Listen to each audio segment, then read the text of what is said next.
With just over 2 weeks until the start of the Women's World Cup, Australia's preparations have received a timely boost with the inclusion of Sevens stars Shannon Perry and Shani Williams.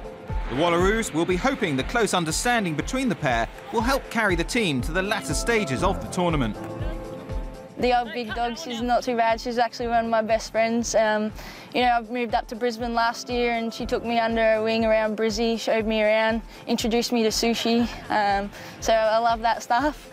And now down here at the beach, you know, I'd like to go surfing with her. I haven't been yet because I'm a bit, you know, nervous of her taking me out there with sharks and stuff. But, you know, she's a great person to have around and a great asset to our team.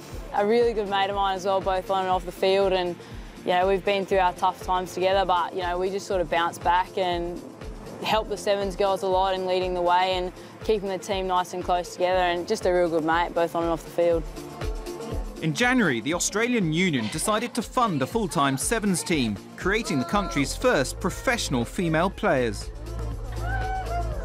It's something that I never actually thought would happen, but being given the opportunity by the ARU to play the sport I love and be able to do it full-time, it's, you know, and live here in this beautiful scenery here of the northern beaches of Sydney, it's a great setup, and, you know, I'm so glad that this is my job and hopefully I can do it for a few more years to come.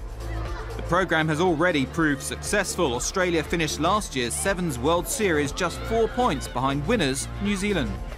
We exceeded expectations from the ARU and from ourselves, but at the end of the day you always want to win. That's why we play this sport. We are competitive people.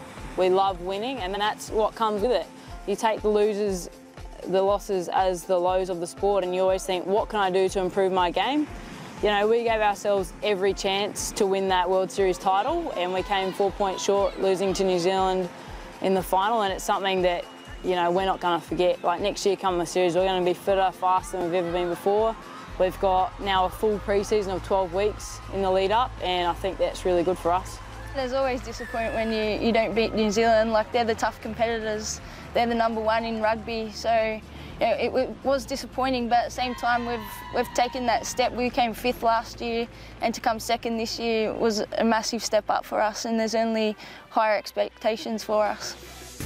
And the Wallaroos are expecting to profit from one of the game's most fiercely competitive and durable players, Shani Williams, who lived up to her billing at last year's Sevens World Cup. I remember it pretty clearly. I got a knock to the nose off my own teammate, and there was a bit of claret going around on my face, everywhere. And as I was plugging my nose up with some gauze, they kicked the ball straight to me, and I was like, oh no, it's hit my knee and gone forward. But I put my body on the line to try and get that ball back from that mistake, and just so happened the other English girl, which I think is quite tough as well, Heather Fisher, came in, and we both had a big knock, and out came the gauze. So, you know, it's a great bit of footage, and it's awesome that the IRB are able to use that and promote tough rugby. In a squad that features 15 players who made their debuts in last month's game against the All Blacks, the pair's experience from the last World Cup should prove invaluable. We were the underdogs going into it, as Australia normally is in the 15 side of things. Europe's so well known for their 15s rugby. They get the Six Nations to be able to play, and they play regular international football, where we don't get a lot of coverage there. We played Samoa in 2009, and then from then on we didn't play at all until the World Cup in 2010, so the preparation was quite hard for us. Where this season it's a lot better for us because the girls were able to go over to New Zealand and play New Zealand and Canada.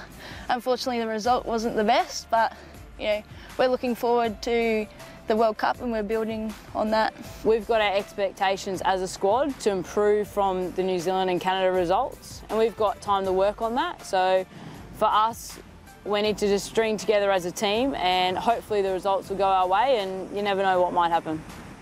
See you later. Taylor Rugby.